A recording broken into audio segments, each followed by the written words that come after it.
Então, ninguém vai começar dizendo, você tem que defender o aborto. Talvez alguém até faça isso, né? Mas alguém sutilmente vai dizer, você não acha que homem é tudo, sei lá, injusto, assim, faz mal com as mulheres?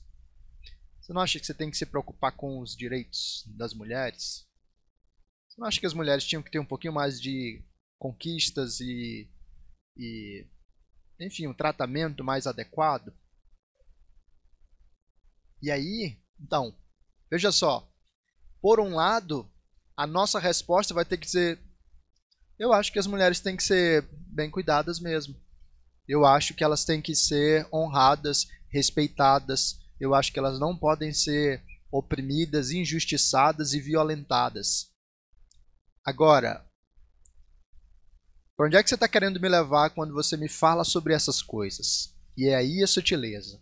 Ou você caminha num terreno seguro da visão cristã, que verdadeiramente valoriza mulheres, que verdadeiramente é contra racismo, que verdadeiramente é a favor de uma relação saudável dos poderosos, das autoridades civis com o povo, ou seja, o cristianismo é contra o fascismo, de fato. Ou você caminha nesse terreno seguro da visão cristã de mundo, ou você, de sutileza em sutileza, vai sendo enganado e vai sendo levado para uma narrativa que é, sei lá, uma feminista da vida, que no fim das contas não está só preocupada com o direito das mulheres, mas está preocupada em desconstruir a visão bíblica de família, de relacionamentos, de gêneros e, enfim, no fim das contas, lá do próprio ser humano e do seu lugar no mundo. Então essa é uma sutileza. Às vezes as coisas não vão chegar tão grandes para vocês, que o pessoal sabe que se chegar com algo explícito demais, vocês vão se fechar de cara. Às vezes é uma pequena coisinha que abre porta para uma outra, que abre porta para outra, e aí quando você perceber, você já perdeu a batalha. Pessoal, alguém tem alguma pergunta? Dá a oportunidade de vocês. Se não tiver, eu faço mais uma, hein? Olha lá. Fica em pé para ficar melhor.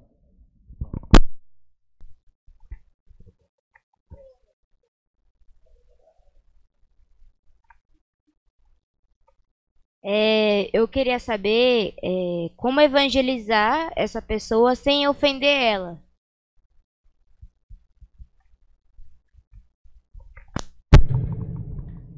Começar te ajudando de uma maneira bem simples. Aí eu deixo os pastores me complementarem ou me corrigirem, tá? Eu gosto muito da figura de construtores de pontes. Imagina um engenheiro que constrói só ponte. Qual que é o objetivo desse engenheiro? É levar a pessoa de um lugar até o outro, certo? Quando a gente fala de cosmovisão, da lente, da história, do mapa, cada um que a gente encontra, cada pessoa que a gente passa por ela tem um, certo? Ela pode ser naturalista, nihilista, pós-moderno, e a gente tem um monte. Nós somos cristãos. Como que a gente não ofende essa pessoa? Eu acredito muito na gente poder primeiramente escutá-la. Se a gente não escutá-la, a gente não sabe o que está acontecendo no coração dela, a gente não sabe no que ela acredita. Às vezes a gente até sabe, mas eu estou falando isso para você como estratégia. Escute e pergunte. O que você acredita a respeito disso? Como é que você enxerga essa questão específica? Como você vê este problema no mundo? Qual a sua opinião sobre como resolver esse problema? E você escuta primeiro.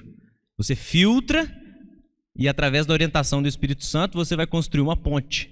Você vai usar o que ela disse, vai unir com o que você crê e vai apresentar para ela a sua proposta. Olha, eu sou um cristão. Eu entendo esse problema. Eu também acho que esse problema existe. O cristianismo, a Bíblia, a minha regra de fé e prática, diz que a solução para esse problema passa pelo Evangelho, passa por Cristo. É isso que eu acredito. E aí, talvez você está abrindo uma porta, uma curiosidade naquela pessoa para que ela te pergunte mais coisas e você possa realmente evangelizá-la, talvez com mais profundidade. Eu acho que caminha muito nesse sentido. A gente não precisa chegar brigando, gritando, ofendendo, que é muitas vezes o que eles fazem com a gente. A gente pode ter o caráter de Cristo, de saber ouvir, ter compaixão, porque os problemas existem necessidades nos corações dessas pessoas. A gente constrói uma ponte para o Evangelho. A gente mostra que a verdadeira solução precisa passar pela nossa cosmovisão e que as nossas explicações são justas e tão boas quanto ele acredita que a dele é também. Então, construa uma ponte entre o que você crê e o problema que ele está levantando ali. Não precisa ofender, não precisa brigar.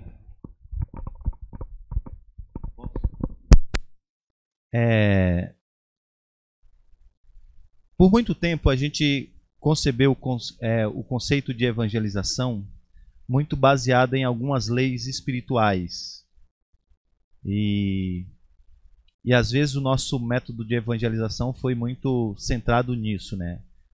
Mas no sentido de apresentar o plano da salvação para a pessoa e às vezes não trabalhar a evangelização também em um aspecto mais apologético. Eu costumo dizer que evangelizar é trazer o evangelho para a conversa. Isso é evangelizar. E você pode fazer isso de várias maneiras. Você pode fazer isso mostrando a inconsistência de um pensamento e apresentando a consistência da nossa visão de mundo e como ela se encaixa. Então, daí você precisa entender que para que você consiga evangelizar alguém, isto é, trazer o evangelho para a conversa, você precisa conhecer bem a história da redenção. Então, essa história que ela tem 4 capítulos, como nós já aprendemos aqui, essa história e esses 4 capítulos precisam estar bem fundamentados na sua mente e no seu coração. E você precisa aprender a fazer conexões e mostrar, então, através dessas conexões, tanto a fragilidade do outro pensamento, como apresentando a consistência do pensamento que você acredita. Então, a gente estava discutindo aqui no nosso grupo que muitas vezes a gente tem que lidar num ambiente universitário, quem está na universidade, mas também no ambiente escolar, com a questão do uso das drogas. E há muitos adolescentes que adentram a esse caminho bem cedo. E o que é o uso de drogas ilícitas a não ser uma tentativa de curtir um barato e de trazer aquilo que nós vamos ter no novo céu e na nova terra, que é uma vida sem os problemas de um mundo caído, que é uma vida longe dessa realidade de dor e de angústias que nós vivemos. O que é o novo céu e a nova terra, se não isso? Então, o uso de drogas é uma tentativa da consumação já no presente, sem Cristo. E aí você tentar fugir dessa realidade. Mas não tem como você fugir dessa realidade. A única maneira de você ser tirado dessa realidade para uma realidade onde tem plena satisfação, onde você não tem mais angústias, onde você agora entende quem você é, se encontra na vida, é no novo céu e na nova terra que vem através do encontro real e verdadeiro com Jesus. E o Evangelho, a mensagem do Evangelho é exatamente essa, que Cristo veio nos encontrar e quando nós o encontramos, nós nos encontramos. Então, essa é a mensagem do Evangelho. Então, veja, você pode começar um diálogo com um amigo seu que, por exemplo, claramente faz uso de drogas ilícitas e você pode trazer o Evangelho para a conversa. Pode pegar um desses pontos, eu estou citando aqui apenas a consumação sendo analisada à luz da queda, mas você pode pegar alguns desses pontos e fazer essas correlações e assim apresentar o Evangelho. Uma outra coisa, e eu encerro minha palavra com isso, o Evangelho, ele em si é um escândalo. E a gente não pode tirar o escândalo e a loucura do Evangelho. Diluir o Evangelho é a gente tirar isso. Então, por que isso é importante? Porque às vezes você realmente vai ter que perder o amigo para ser fiel. Às vezes, pessoas entram na igreja que eu pastoreio e elas saem com raiva do que elas ouviram. E eu não me preocupo. Eu não posso ser o escândalo do Evangelho para elas. Então eu tomo muito cuidado com a minha pregação, com o que eu digo, como eu me visto, porque o escândalo não pode ser eu. Mas quando ela adentra a porta da igreja e ela sai com muita raiva da mensagem do evangelho, eu estou muito feliz, porque o evangelho está fazendo a sua função de atrair aqueles que são de Cristo e repelir ainda mais aqueles que não são do Senhor. Então, de uma maneira que você é fiel à pregação do evangelho, não há tanto problema assim em você perder alguns amigos. Eu ia falar algo nesse sentido. Existe uma distinção, todos esses pontos aqui são fundamentais, né? Construir pontes, fazer conexões, e quando você está conversando sobre qualquer tema, porque todas as coisas encontram o seu centro em Cristo, né? Mas tocando nesse último aspecto específico, nós precisamos fazer uma diferença entre ofensa real e ofensa gratuita. O evangelho vai ofender. Por que ele vai ofender? Porque as pessoas querem encontrar salvação por meio dos seus méritos, das suas obras. Elas querem alcançar a salvação. O evangelho vem e diz: você não vai conseguir alcançar a salvação, você não vai conseguir ser bom o suficiente, você não vai ser feliz simplesmente conseguindo um bom namorado, uma boa namorada, tendo uma noite de sexo livre, desfrutando de drogas, ficando rico, passando na universidade dos seus sonhos. Você não vai conseguir a plenitude de vida, a redenção e a consumação pelos seus caminhos. Isso escandaliza, isso ofende. Então, se eu ficar preocupado demais em não ofender, eu corro o risco de deixar de falar o que precisa ser dito. Então, a ofensa real, ela vai existir. Eu não posso ter medo disso. Mas existe a ofensa gratuita. O reverendo Jailson mencionou. Eu não posso ser o escândalo. O evangelho é o escândalo. Então, também não preciso chegar na sala de aula chutando cadeira e dizendo para todo mundo: vocês vão para o inferno, bando de malditos, né? Não é assim. Eu não preciso ser mais escandaloso do que a mensagem já é. Então eu falo a verdade, mas aquele paradigma lá de Efésios 4,15 é interessante. Eu falo a verdade em amor. Eu vou precisar falar palavras duras às vezes. Mas a minha postura de compromisso diante da pessoa com quem eu estou falando vai fazer muita diferença. Existe uma diferença quando eu quero simplesmente afastar alguém e de quando eu quero aproximar alguém dizendo: olha, eu preciso te falar essas coisas porque no fim das contas a sua salvação depende disso. Então eu diria que a gente não precisa ter medo de ofender, desde que a ofensa seja a ofensa real do evangelho e não a nossa ofensa. E a nossa postura na comunicação das verdades duras do evangelho precisa ser uma postura de acolhimento. Dr. Davi Charles Gomes, né, ele falava muito de uma abordagem de um outro pastor chamado Francis Schaeffer, e o Schaeffer dizia que nós deveríamos retirar o telhado das pessoas numa abordagem apologética para mostrar para elas como a realidade é a realidade que a Escritura está falando e não aquela que elas estão imaginando. Mas aí o Dr. Davi fazia uma brincadeira e dizia assim: tirar o telhado é diferente de puxar o tapete. Quando eu estou apresentando o Evangelho, eu estou tirando o telhado de alguém para essa pessoa ter o contato duro com a realidade, para ela enxergar que o mundo não é aquilo que ela pensa que é. Mas eu não estou puxando o tapete do cara, eu não quero simplesmente destruí-lo. Eu quero que ele contemple a pobreza da sua visão de mundo e a riqueza do evangelho da graça de Deus. Então eu faço isso até quando eu tenho que falar coisas duras, mas eu faço isso motivado pelo amor ao Senhor e pelo amor aos perdidos. Essa é uma diferença fundamental aí pra gente.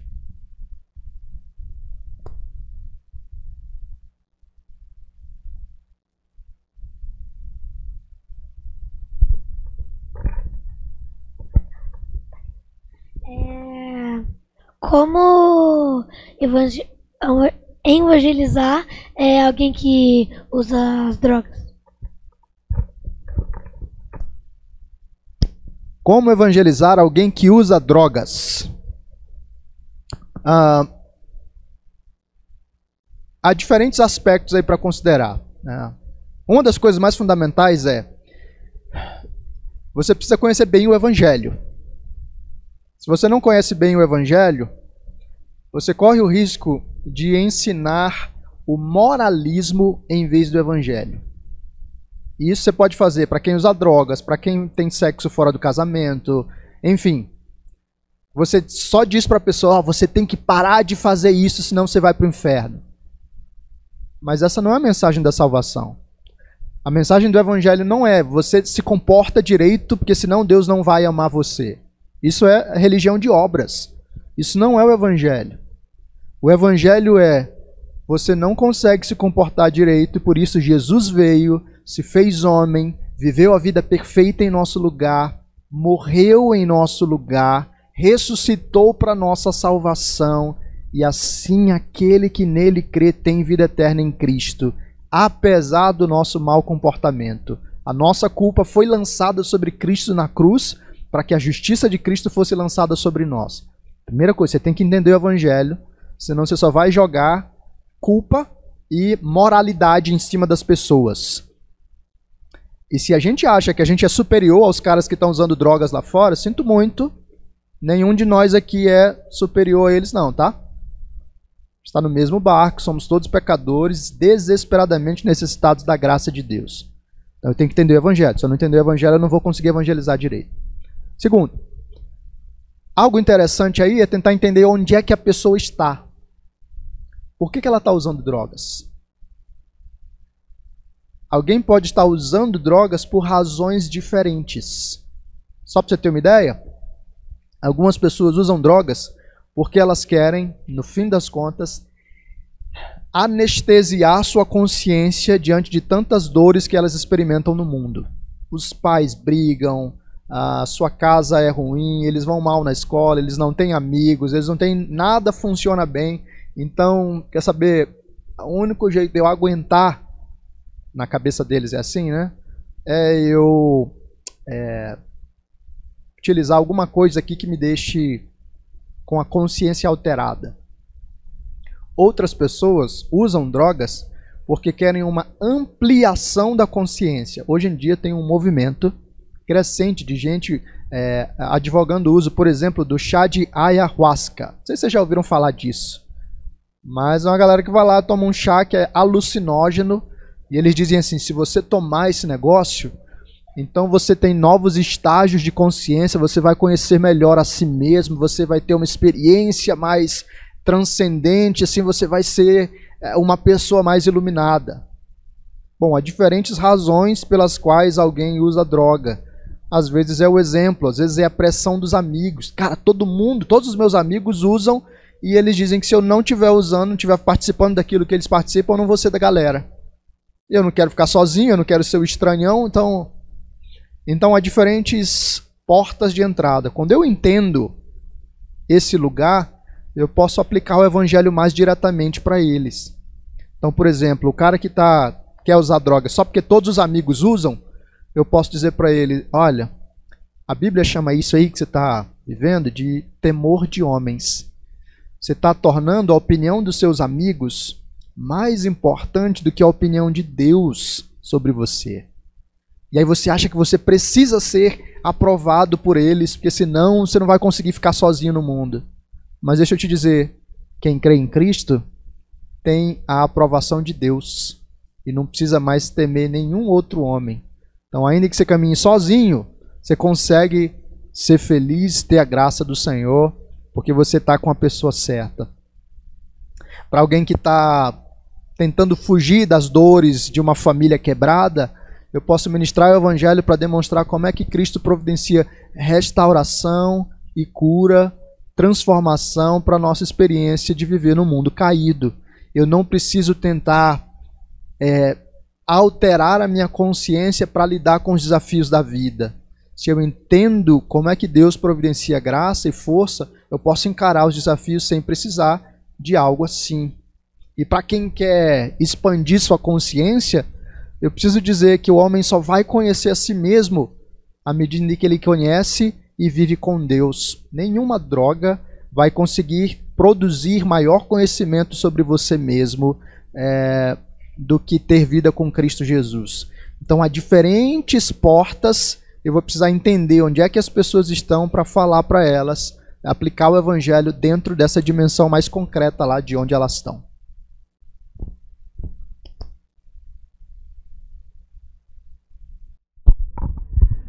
Vou aproveitar vou fazer uma pergunta rápida antes aqui, né? Aí depois a Gabi leva o microfone para os pastores aqui. Já li algumas visões dentro da apologética, e quando eu era mais novo eu me aproximei mais de uma e agora eu me aproximo mais de outra, mas queria ouvir a opinião de vocês. Existe uma linha que diz que à medida que nós nos deparamos com essas questões, entramos num debate, o cristão é chamado a vencer o debate. Ele é obrigado a ter essas informações, vencer o debate, para que ele convença, então, né, o adversário ali, para que ele venha a ter o conhecimento do evangelho. Enquanto outra linha diz que nós devemos, né, entrar nessas questões, conversar, mas que não necessariamente, através de vencer o debate, é que nós vamos levar a pessoa a encontrar a Cristo, encontrar o evangelho. Será que existe um meio termo? Existe uma mais correta do que a outra? Como é que a gente deve se comportar quando a gente se vê dentro de uma conversa de argumentos? Eu preciso me preocupar com todas as minhas forças para vencer? Ou qual postura que eu devo ter?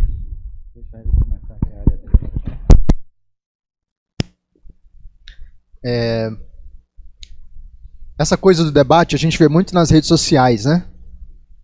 Bom, não sei quantos de vocês aí, talvez a galera de vocês é mais Instagram e TikTok, mas uma galerinha um pouquinho mais velha do que vocês, o Twitter é a rede principal. E Twitter é campo de batalha. Alguém joga uma ideia e já vai todo mundo em cima e de repente está todo mundo xingando todo mundo, cancelando todo mundo.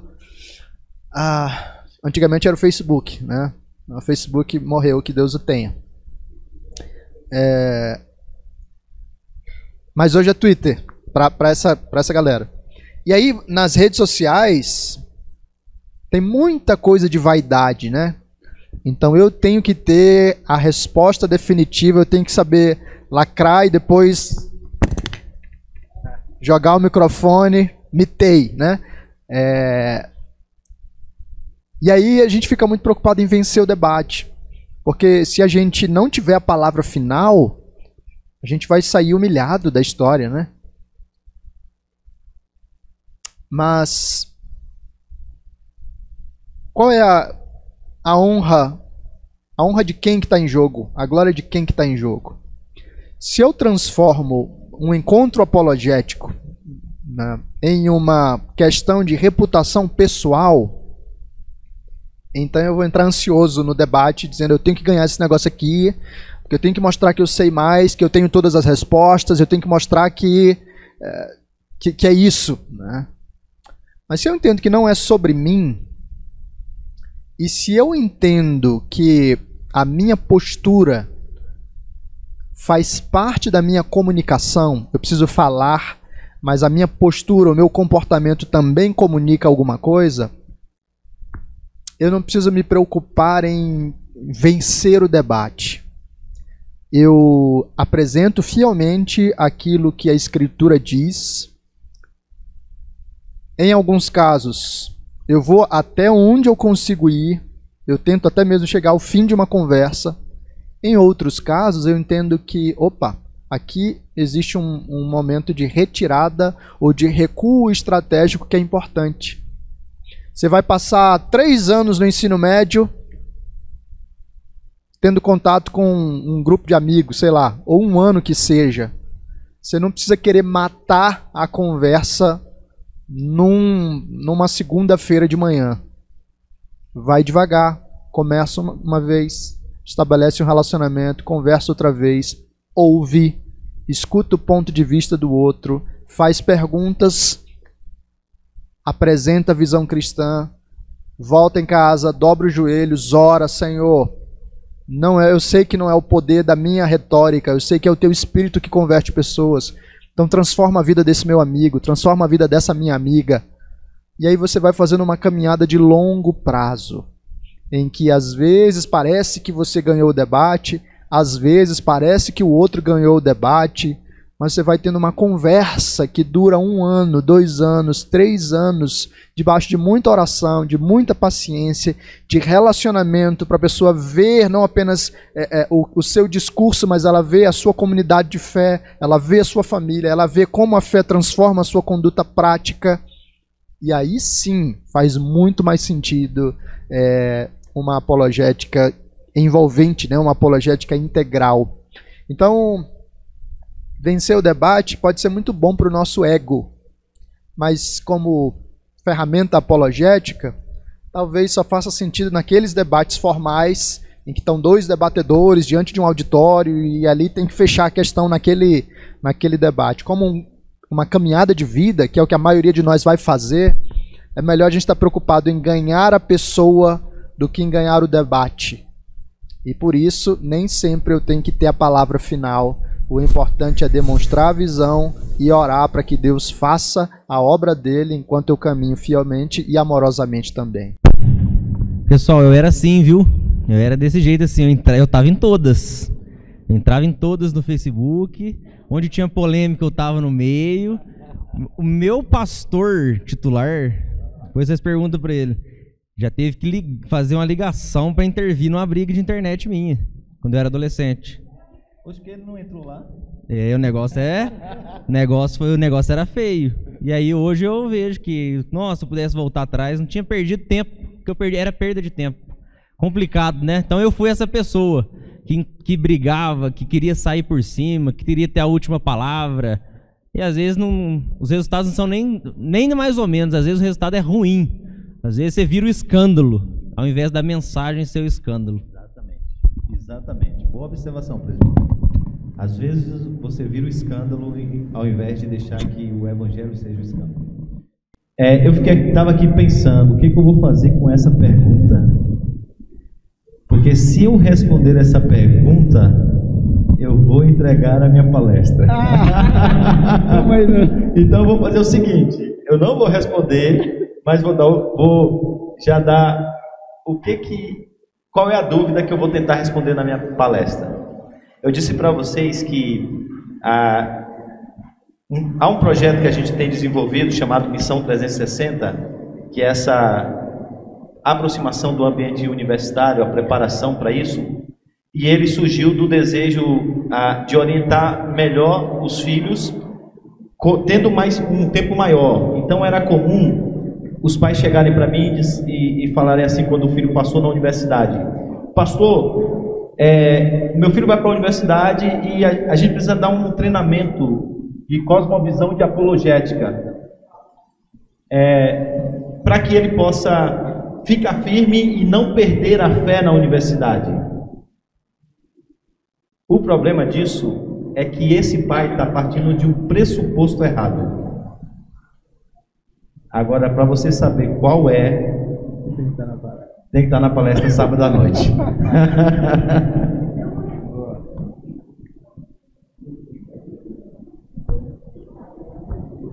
Eu queria tirar uma dúvida que, assim, conforme eu acho que os 3 comentaram sobre isso, quando a gente está numa conversa e vai tentar trazer um evangelho como assunto, né? Mas acaba sendo alguma pessoa que tem argumentos, digamos assim, mais fortes do que os meus, por ter mais conhecimento. Vou usar de exemplo aqui um professor. Um professor, pelo cargo dele numa sala de aula, ele tem mais respeito. Então, se eu fosse tentar dialogar com ele e acabasse não tendo os argumentos suficientes para conseguir combater as opiniões opostas dele, ia acabar influenciando os alunos por perto, iam acabar meio que o aluno cristão ficando daquele que não sabe, né? E aquele que ganhou o argumento vai ter toda a razão. E isso vai acabar influenciando aos poucos, né, do mais forte e mais fraco, digamos assim. E aí eu queria saber como que eu posso tentar, não necessariamente vencer o debate, mas pelo menos mostrar uma opinião firme e argumentos que não dependem só do eu acho que é isso, né, para conseguir trazer uma boa discussão e não uma coisa humilhante. É isso. Na minha cabeça aqui, enquanto você perguntava, me veio talvez duas frentes aí. Primeiro, para você, através da própria pergunta, você vê a importância do seu esforço ao estudar, ao ter as informações certas para os momentos certos. É o campo de batalha. Você sabe onde você está. Você já sabe o que esperar. E você sabe que a escola, a universidade não vai te ensinar a cosmovisão cristã. Vai ter que partir de você, você vai ter que ler, você vai ter que aprender, você vai ter que ir lá nos seus líderes, perguntar, pedir recomendações de livros, de cursos e começar essa caminhada para você chegar preparado na escola, na universidade, às vezes para ter esse argumento interessante, às vezes não vencer o debate, mas às vezes dar um contraponto muito legal. Então, primeira coisa, essa busca pela boa teologia, por boas informações referentes ao que nós acreditamos.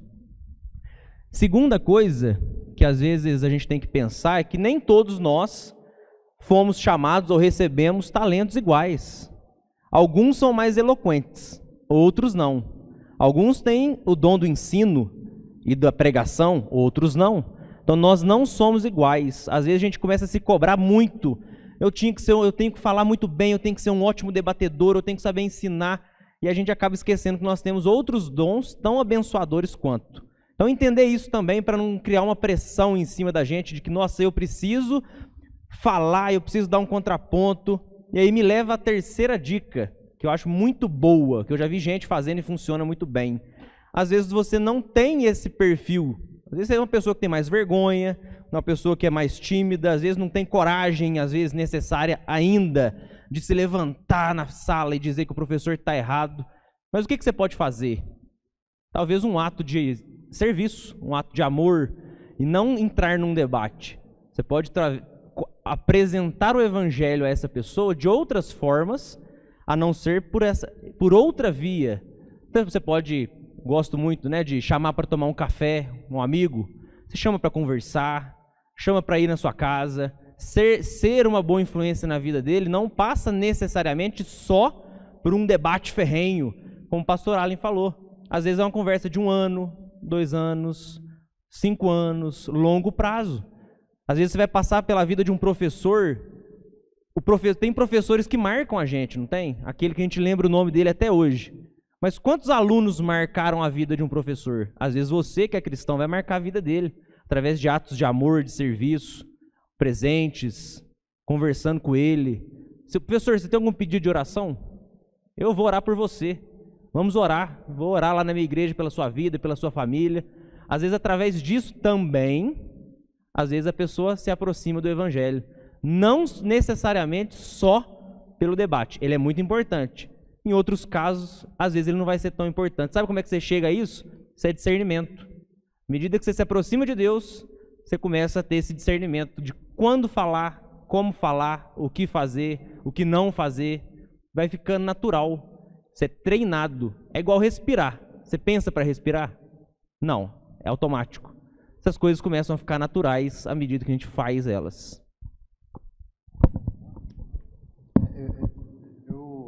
Eu vou nessa mesma linha e eu diria o seguinte: quando a gente é mais jovem, tem gente velha que também faz isso, mas quando a gente é mais jovem, eu acho que isso é mais forte, né?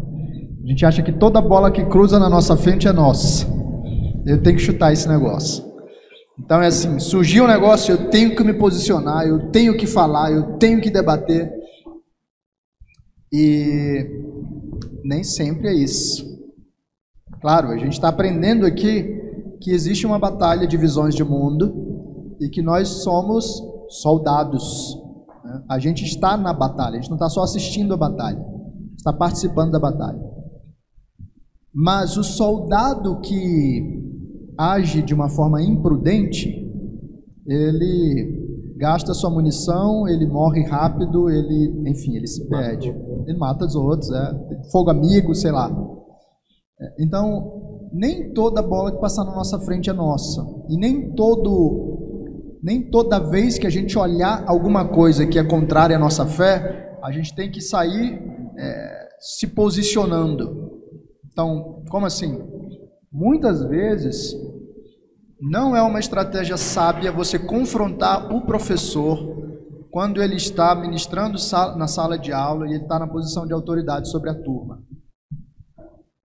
Ele pode estar falando alguma coisa muito errada, ele pode estar saindo do papel dele de professor e entrando num papel de doutrinador, ele pode estar fazendo algo muito errado, mas por vezes, se você adota a abordagem da confrontação pública, não apenas você corre o risco de perder o debate, entre aspas, vamos dizer assim, porque ele tem o poder da palavra e você não, mas você pode prejudicar todo o seu relacionamento com esse professor e com a turma, por uma posição ou por uma manifestação apressada.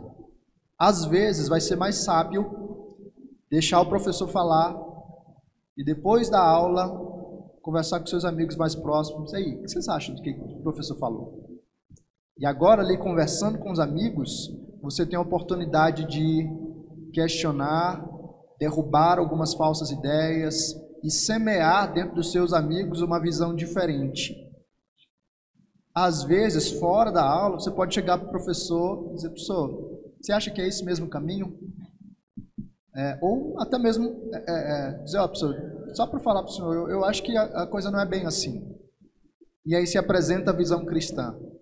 Mas muitas vezes querer fazer isso na hora, lá no meio da aula, quando o professor está na posição de autoridade, essa manifestação de desautorização do professor publicamente, ela pode ser um tiro no pé.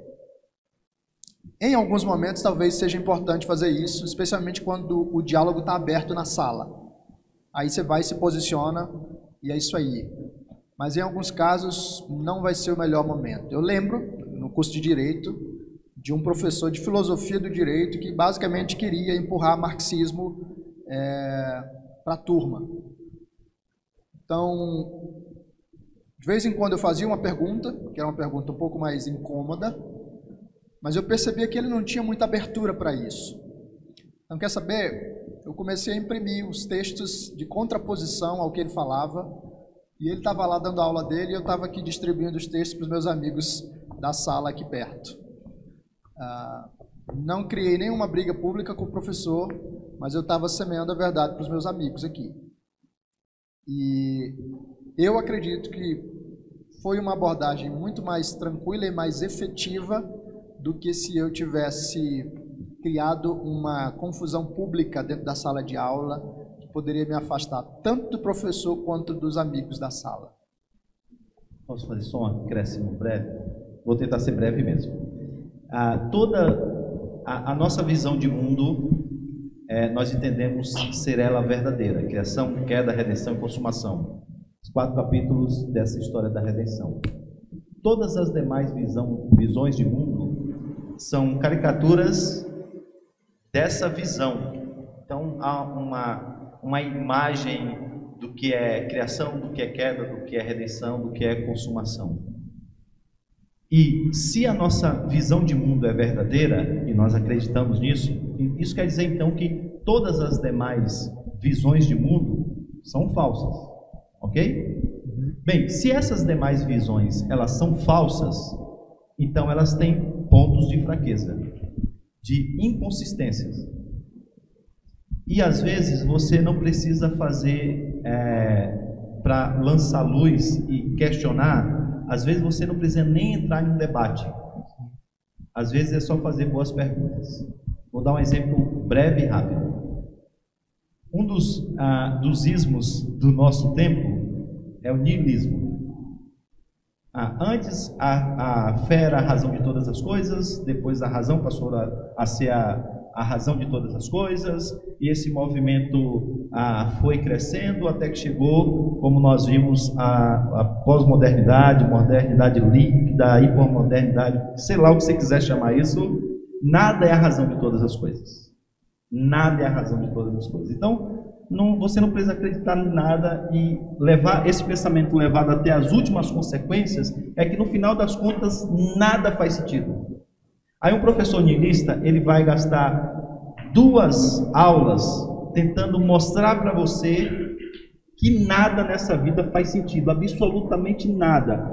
A revelação especial não faz sentido, a própria vida não faz sentido, tudo à sua volta, nada faz sentido. Quando ele abrir para perguntas assim, alguém tem alguma pergunta? Você pode perguntar, por exemplo, professor, isso faz sentido para o senhor? Aí você joga o microfone.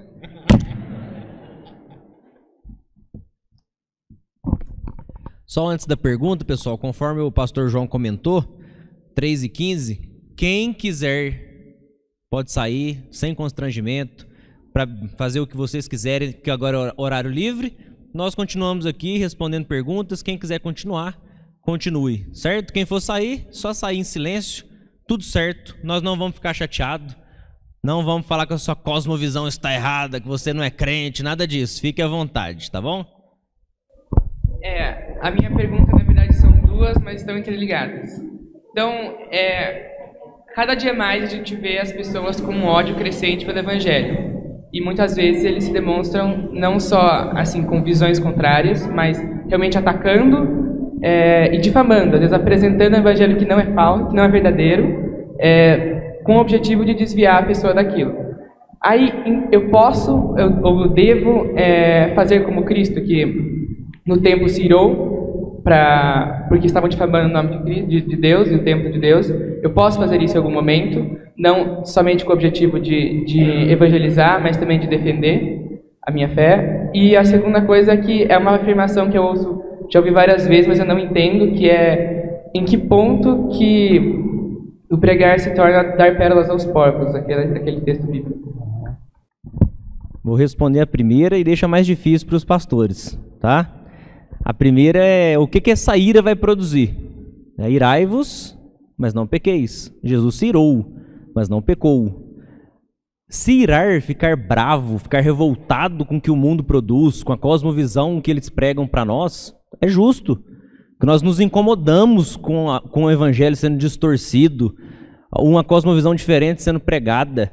E às vezes isso gera em nós, pegando o gancho do pastor Allen que ele falou das redes sociais, às vezes de ir para a rede social e fazer um textão, e criticar, e xingar a turma, porque aquele filme é uma porcaria, e não sei o quê, e começa a mandar nos grupos de WhatsApp. Aí os irmãos da igreja nem sabiam da existência do filme. Você que foi um divulgador, porque você estava revoltado, e você não parou para pensar muito. A ira às vezes produz isso, a gente age sem pensar. Outra resposta para a ira, talvez o que eu posso fazer para contrapor isso de uma maneira saudável. Então, é o contrário. Ao invés de ficar criticando quem produz coisa ruim, por que eu não me movimento para produzir coisas boas?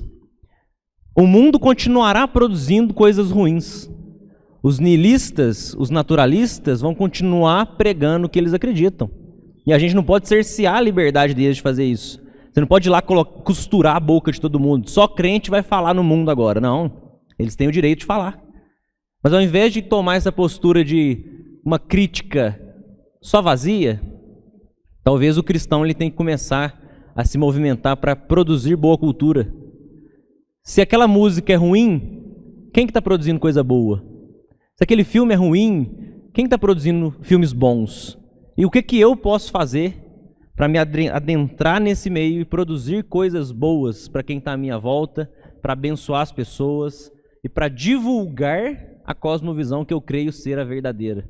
Então, às vezes é muito fácil, né, para a nossa geração ir lá gravar um story ou compartilhar um post. É muito fácil, 2 cliques você faz isso. Mas às vezes você não está envolvido na sua cosmovisão, na sua vida prática. O que você está fazendo com essa ira, com essa revolta? Às vezes é hora de esperar os ânimos acalmarem e vai produzir coisa boa.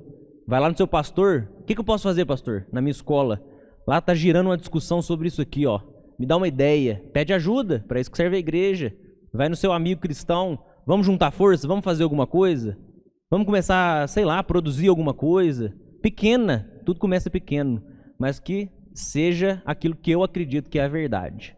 Então acho que o caminho para a ira é o que ela produz. Se ela produzir se essa ira for canalizada do jeito certo e produzir boas coisas de acordo com a cosmovisão que nós cremos, a gente começa a influenciar a cultura de uma maneira muito positiva, sem ser o crente chato, brigão, escroto, e vai ser cancelado toda hora por quem ele é. É cancelado pelo conteúdo, a gente vai ser sempre, pelo evangelho. Então eu caminho muito nesse sentido. É uma dica prática.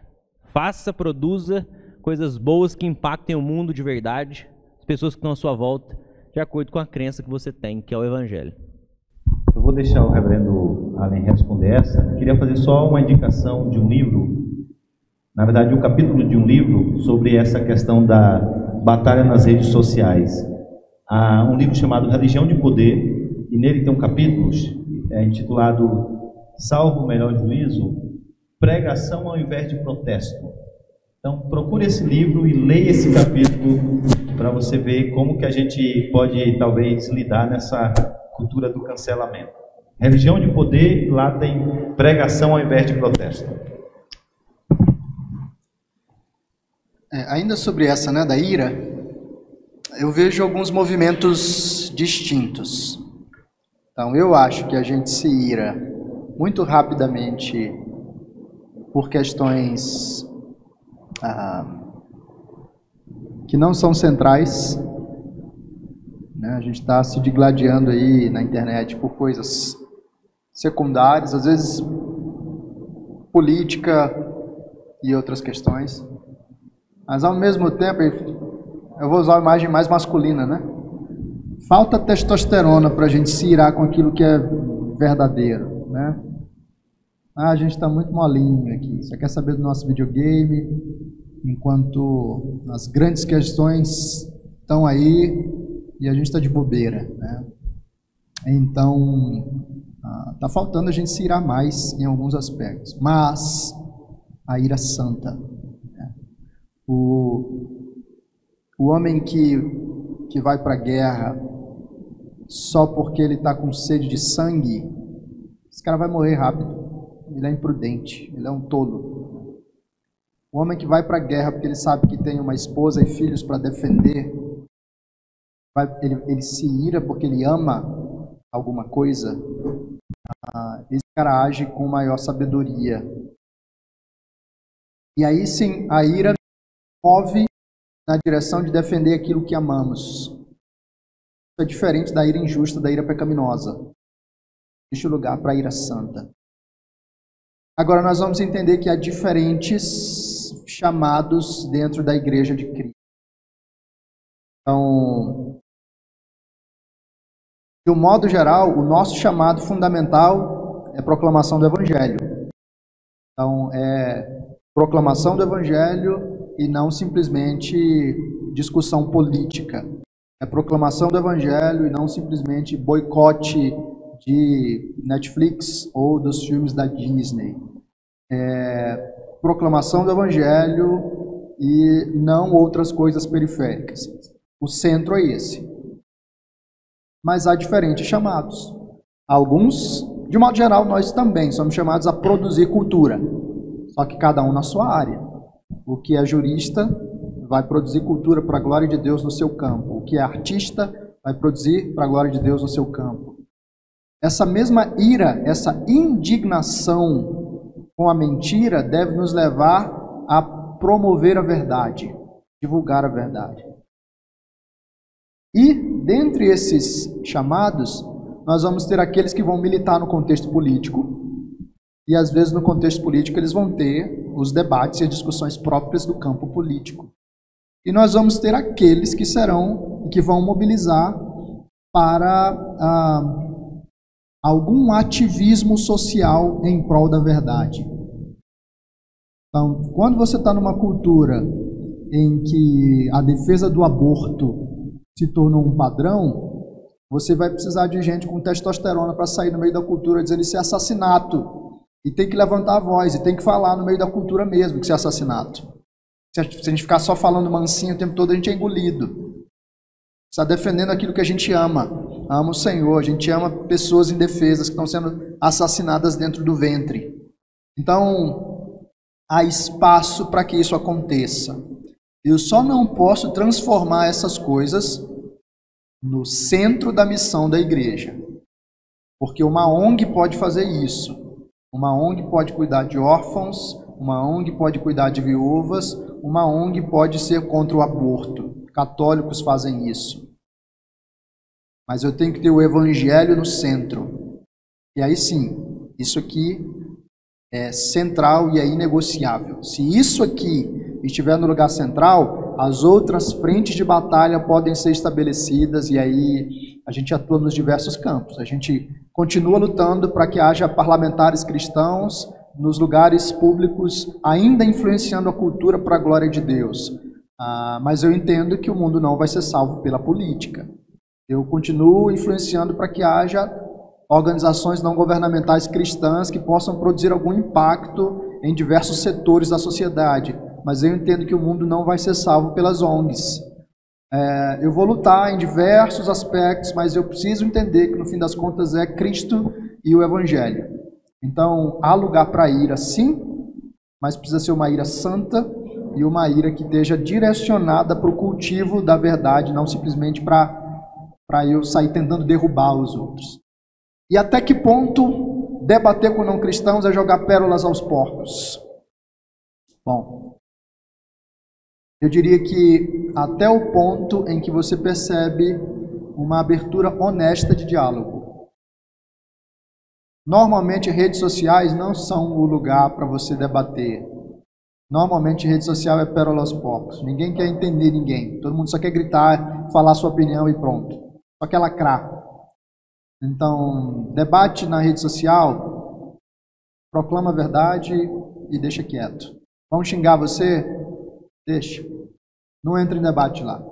Normalmente é melhor o debate quando está acontecendo aqui. Você está conversando e você consegue perceber a honestidade na conversa, você consegue perceber se dá para caminhar. Fora disso, normalmente é pérola aos porcos, se torna uma questão de vaidade, aí não vale a pena.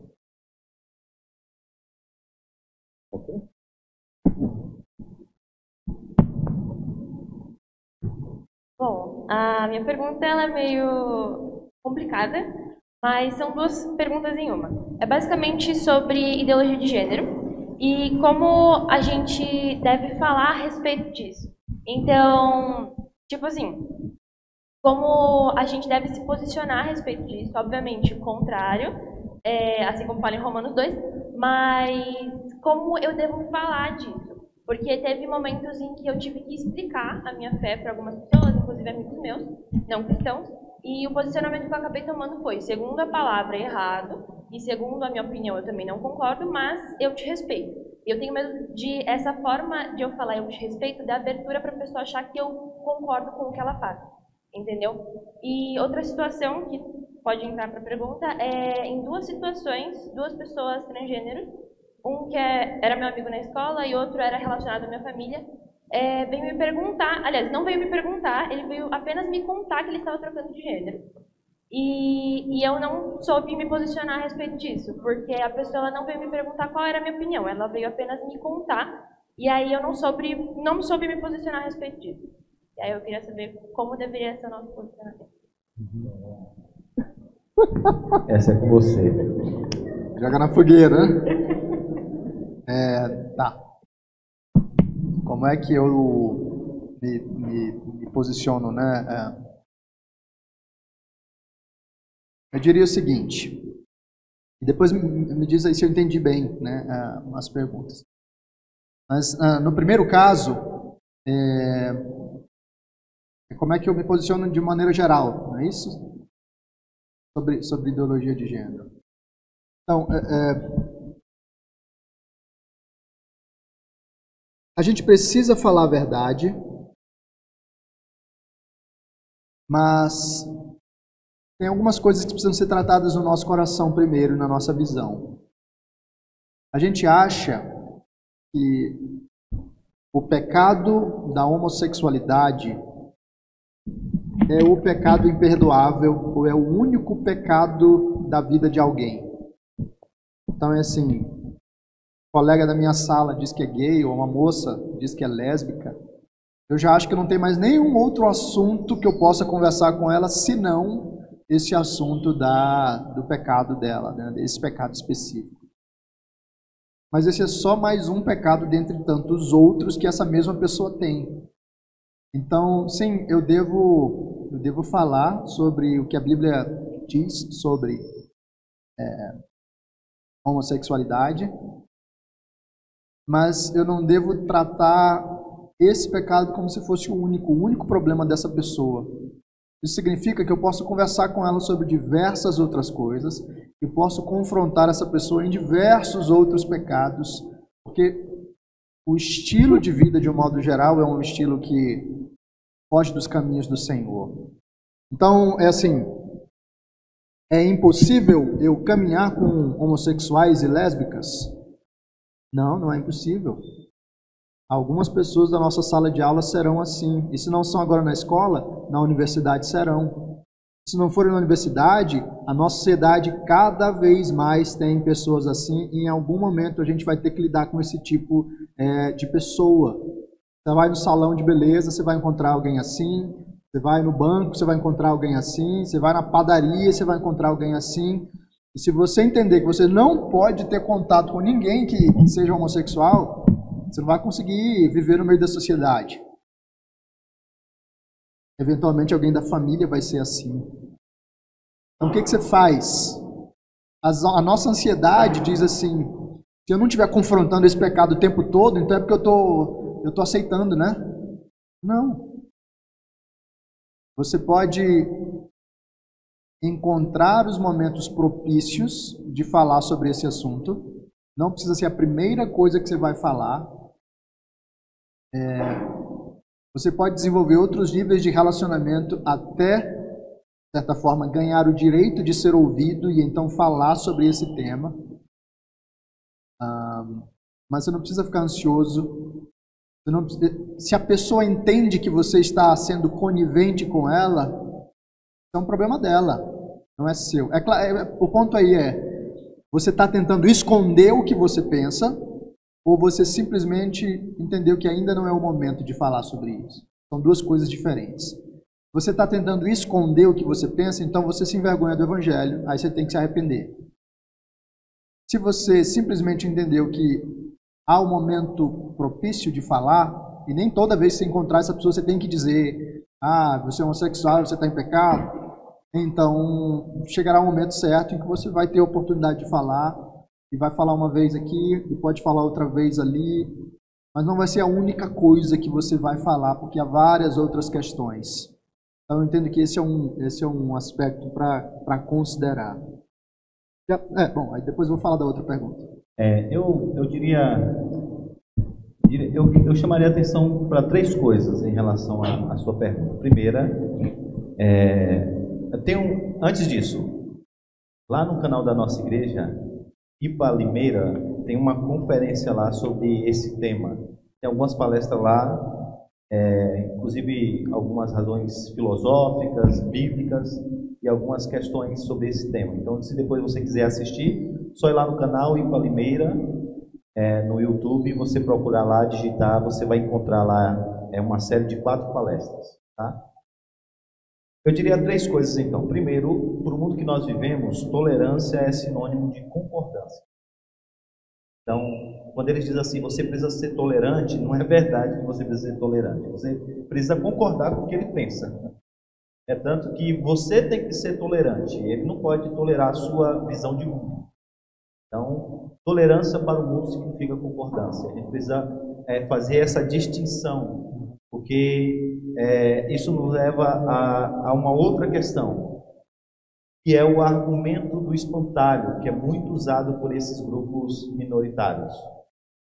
Então, por exemplo, é colocado que nós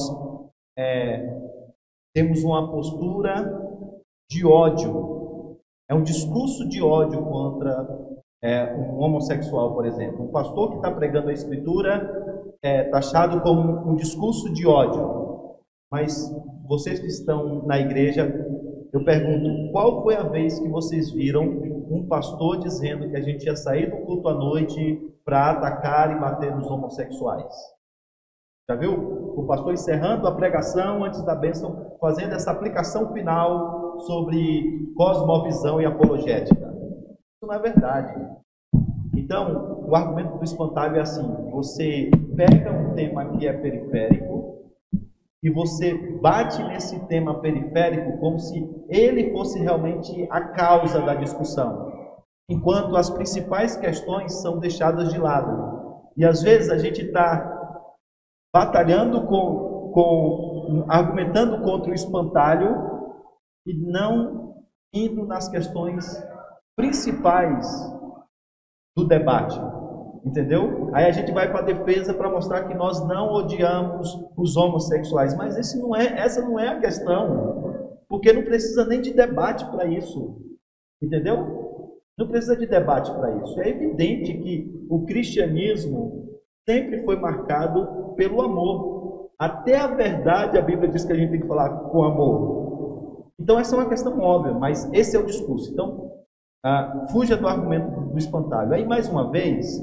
busque as inconsistências da visão de mundo. O design do próprio ser humano aponta para o fato, por exemplo, de que um relacionamento homoafetivo, ele pode ser até uma reunião de duas pessoas, mas nunca uma união, entendeu? E a Escritura é claro quanto a família é fruto de uma união, não de uma reunião. É tanto que uma reunião não pode produzir um dos aspectos básicos da criação, que é a procriação. Os animais são assim. Você pode perceber isso na realidade à sua volta. Então, há uma série de pontos inconsistentes que eu acho que você poderia partir para o diálogo, não o debate, mas para o diálogo, nesses campos. E aí você mostrando mais uma vez a inconsistência e trazendo então agora o Evangelho para a conversa, mostrando, por exemplo, os aspectos criacionais, entendeu? Seria assim, talvez, alguma contribuição. Dentro disso tudo, eu acho que isso tudo passa por uma palavrinha que chama compaixão. Porque, como o pastor Allen falou, a gente tem a tendência de achar que esse pecado ele é o pior, ele é o imperdoável, e a gente só tem isso para falar com a pessoa. E a gente esquece que um relacionamento homoafetivo é tão pecaminoso quanto um relacionamento hétero fora do casamento. O casal de namorado que se relaciona sexualmente no banco de trás do carro peca da mesma maneira que o casal homossexual. É pecado, né? Diante de Deus, pecado. Então acho que isso passa por uma palavrinha que é compaixão. A gente nunca deixa de se posicionar. A gente nunca deixa de deixar muito claro o que a gente acredita. Ao mesmo tempo que a gente tem essa postura não de eu vou sair correndo dessa pessoa, não vou falar com ela nunca mais. Não, não é isso. Muito pelo contrário. Pelo contrário. Eu preciso ser luz. Então eu preciso me aproximar dela. Eu preciso, não vou dizer compartilhar o mesmo estilo de vida, não é isso. Mas eu preciso estar perto dela, porque ela é pecadora, do mesmo jeito que eu sou, e do mesmo jeito que um dia eu fui alcançado, ela também precisa ser alcançada. Eu tive os meus pecados, eu era algemado pelos meus pecados, ela está algemada por outro pecado. Então a compaixão, olhar para a vida de Cristo, sempre firme, bem posicionado diante dos religiosos, diante da sociedade, ao mesmo tempo que venham até mim, venham aqui, o fardo de vocês é muito pesado, eu vou aliviar vocês. E aí o Evangelho. Então compaixão, junto com essa informação aqui dentro da cabeça, com um bom posicionamento, é o caminho. Às vezes a gente acha também que é tudo ou nada, né? Ou eu aceito tudo e assim convivo, ou eu não aceito nada e não posso ter nenhum tipo de relacionamento com essas pessoas. E nós entendemos que isso é muito mais uma lógica mundana do que bíblica. Eu posso dizer para a pessoa, eu discordo, e eu entendo que o seu estilo de vida ofende ao Senhor, mas não significa que eu vou deixar de falar com você. Continua na mesma sala de aula, a gente continua conversando, né? Então isso pode ser mantido. Quanto às pessoas, né, que chegaram comunicando que iam mudar de aparência, né? Iam mudar só a aparência, porque ninguém muda de gênero efetivamente. Algo que a gente pode fazer muitas dessas comunicações vêm com um tipo de pergunta implícita. Nem sempre vem. Às vezes é um desafio, às vezes é só uma comunicação geral, às vezes é uma pergunta implícita. Então, pergunta. Por que você está me falando isso?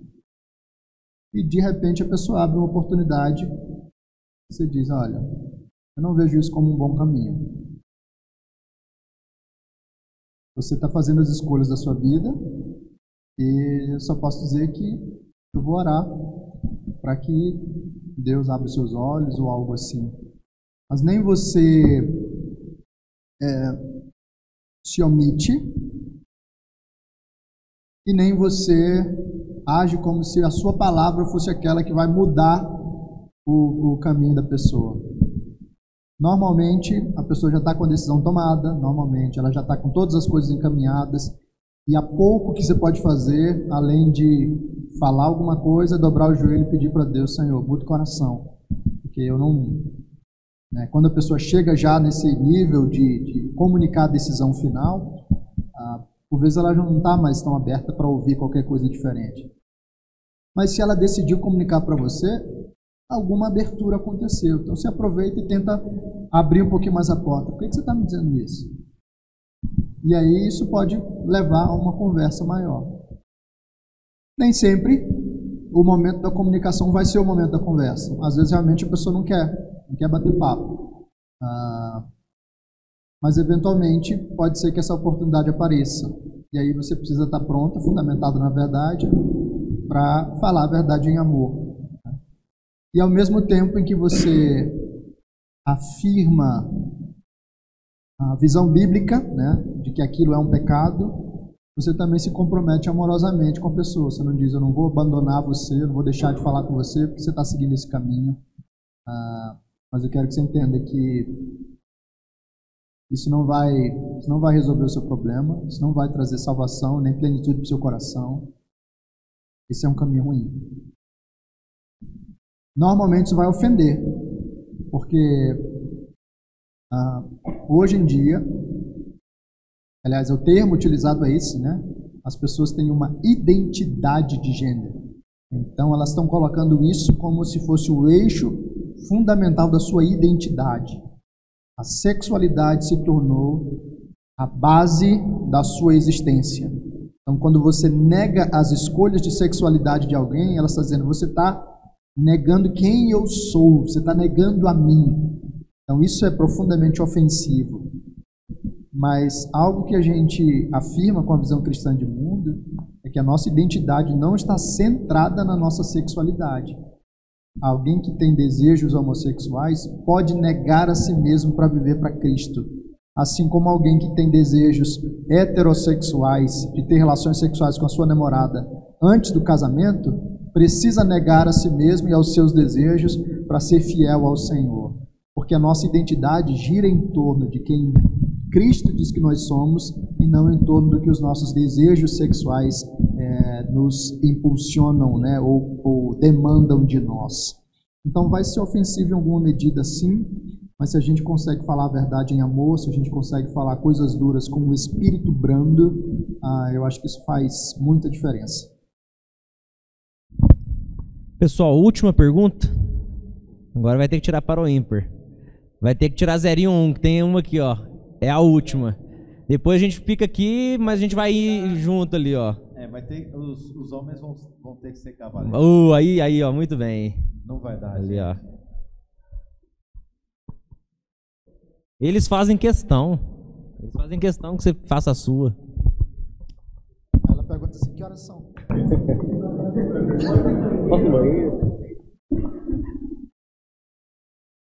Então, a pergunta... Muita pressão agora, né? Agora muita pressão. Tipo assim, o pastor Jailson falou que a gente tem que estar sempre tentando trazer o evangelho para a conversa. E aí a pergunta é, e a gente pode falar do evangelho sem citar a Bíblia explicitamente? Tipo, você fala da Bíblia com as pessoas, tipo, no contexto de sala de aula, as pessoas vão já não querer te ouvir, entendeu? Essa pergunta. Quer falar, Vera? Pode falar. Eu diria sim e não. Como assim sim e não? Primeiramente, a questão para a gente tratar tem a ver com a motivação do nosso coração. Porque muitas vezes a gente não quer trazer a Bíblia para a conversa porque a gente tem medo de ser cancelado, a gente tem medo de passar vergonha, de parecer menos inteligente do que os caras que vão citar autores e teorias. Então, se você não quer usar a Bíblia na conversa, porque você está com esse medo, você tem que usar. E você vai precisar vencer esse seu coração aí que se envergonha do Evangelho.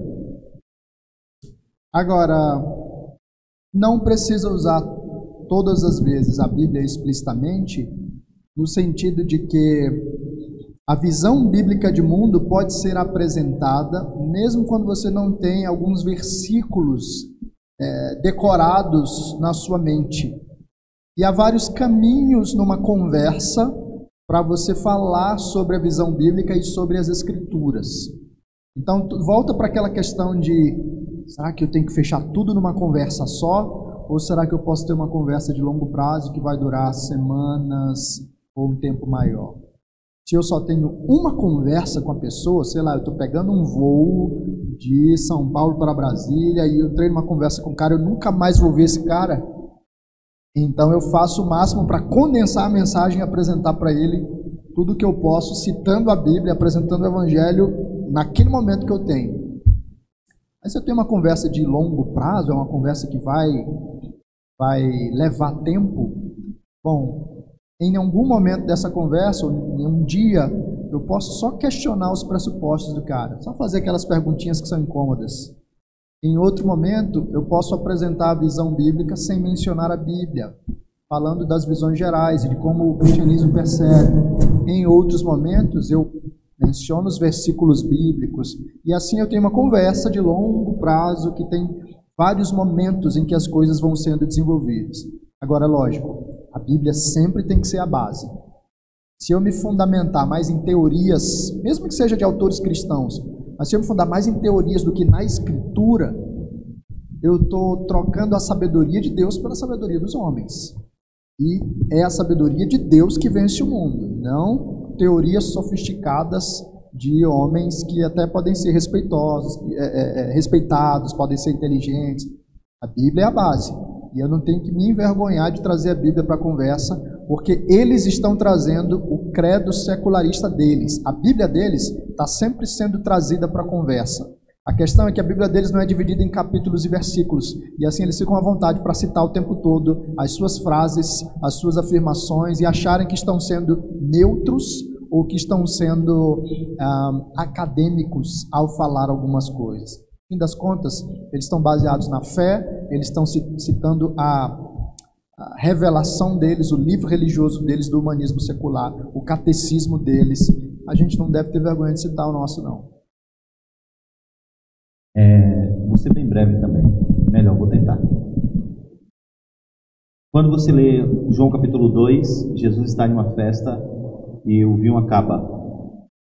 E aí ele realiza um milagre que, se você for ler o Evangelho de João todo, você vai perceber que tem a ver com a alegria da salvação na consumação. Capítulo 3, ele se encontra com Nicodemos, e Nicodemos tem uma série de dúvidas, e ele se encontra com Jesus, provavelmente à noite, e aí Jesus fala por meio de analogia do que aconteceria com ele na cruz. Capítulo 4, Jesus encontra com a mulher em Samaria e abre um diálogo, e ele vai conversando, e aí depois ele vai se revelando a ela, primeiro como sendo judeu, depois como sendo um profeta, e depois ela diz: eu fiquei sabendo que há de vir um Cristo, ele diz: sou eu. Capítulo 5, Jesus se encontra com um homem, e ele tem necessidades de cura, e Jesus vai lá e mostra o Evangelho, fazendo um milagre. E uma das missões de Jesus ao vir ao mundo é reverter todos os efeitos da queda. Então ele faz vários milagres para mostrar como ele vai ordenar a criação, fazendo com que o mar se acalme, como ele vai restaurar o nosso corpo, trazendo Lázaro à vida, curando esse homem, no capítulo de número 5, mostrando que um dos aspectos da sua missão é reverter todos os efeitos da queda no universo, inclusive nas nossas vidas e nos nossos corações. Capítulo 6, ele está com uma multidão e o pão acaba. E mais uma vez ele diz: eu sou o pão da vida, depois de fazer um milagre. Quando eu digo trazer o Evangelho para a conversa, é isso. E aí eu diria, para encerrar minha participação, isso em uma frase: Não importa onde a conversa, o lugar onde a conversa começa, ela sempre deve terminar em Cristo. Guarda isso na mente e no coração. Não precisa ser naquela mesma conversa. Essa conversa às vezes vai ser longa, mas guarda isso como o roteiro. Não importa o lugar onde a conversa começa, ela sempre deve terminar em Cristo. Eu mudei para Poços quando eu tinha 12 anos, hoje eu tenho 28. Faz 16 anos que eu moro aqui. Quando eu mudei, tudo novo, né? Amizade nova, escola nova. Eu conheci um amigo na escola. E eu já era cristão, já tinha me batizado na igreja, havia me convertido, já estava começando a caminhada, né? Adolescente. E desde sempre, muito amigo dele, várias conversas. Nem em todas as conversas a Bíblia foi aberta, o livro, né? Foi aberto. Em outros momentos o livro foi aberto, muitas vezes, né? Nessa trajetória. Às vezes a gente conversava durante a aula do professor, o professor estava passando a matéria no quadro, ele me fazia uma pergunta. Esse negócio de dízimo, como é que funciona? Eu tenho 5 minutos, começa a conversa. Não dá para abrir a Bíblia. Não tinha ainda, na época, muito aplicativo de Bíblia no celular. Às vezes ia na casa dele, dava para ter uma conversa mais séria, dava para abrir a Bíblia. Às vezes num café dava para fazer. E aí teve um momento na trajetória que ele teve depressão. E aí foi um momento que a gente abriu muito a Bíblia. Lemos muito juntos, acompanhei, discipulei e tal. Eu sou amigo desse cara até hoje. Faz 16 anos que a conversa começou. Ela não terminou ainda. Uma coisa que é um defeito e uma qualidade em mim ao mesmo tempo é a insistência. Eu sou chato. Às vezes eu sou insuportável de tanto que eu fico insistindo. Minha mãe tá lá, minha mãe e meu pai estão na cozinha. Pergunta lá, tanto de vezes que eu já apanhei porque eu fui insistente do jeito errado. Foi só quando eu entendi que Deus valoriza muito a insistência boa, a insistência na oração, a insistência no evangelismo, no discipulado, que eu comecei a transformar essa insistência ruim na insistência boa. Faz 16 anos que eu prego para ele.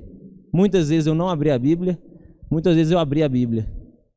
E eu continuo crendo na conversão dele. Se ele vai converter, eu não sei. Se Deus vai chamá-lo, eu não sei. Mas a conversa começou e a conversa continua. Eu espero, eu estou doido para a conversa terminar. Mas ainda não terminou. Enquanto não termina, tem muito assunto para conversar. Tem muitas pautas, muitos pecados, muitas dificuldades que ele vai enfrentar e ele vai vir me procurar. Eu vou ter que ter compaixão, que ele não entende ainda o Evangelho. Eu vou ter que abraçá-lo sem concordar com as práticas. É um desafio, Mas abra a Bíblia quando você... É a proximidade. Quando a gente está próximo de Deus, a gente tem esse discernimento. Agora é hora de sacar a Bíblia e abrir aqui. Agora não precisa, vou ter mais oportunidade. Mas seja insistente. Persista até ver o resultado que Deus quer. Certo? Pessoal, agradecer vocês por esse tempo. Dizer que nós estamos aqui, ó. Estamos aí pelo acampamento, disponíveis para conversar. Fique à vontade. Não na formalidade, às vezes, aqui, mas você quer fazer uma pergunta um pouquinho mais tensa, mais capciosa, você ficou com vergonha de fazer, fica à vontade. Então, vou fazer uma oração, então, para a gente terminar? Senhor Deus, Pai querido, Pai bondoso, te agradecemos por esse momento, te agradecemos por esse dia, e te pedimos, ó Deus, mais uma vez, que o Senhor continue nos abençoando, que toda essa conversa, perguntas, respostas, possa não ficar apenas na nossa mente, mas descer para o nosso coração e virar prática, virar vida que transforma, ó Deus, nos nossos relacionamentos com as pessoas, com os colegas, professores, com os nossos pais, com os nossos líderes. E tudo isso, ó Deus, possa vir nos ajudar, somar, para que nós possamos ser filhos mais parecidos com o Teu Filho Jesus. Nos instrua, nos abençoe e que possamos ser alimentados espiritualmente mais uma vez nessa noite através do pastor Allen. Assim agradecemos mais uma vez o nome de Jesus. Amém.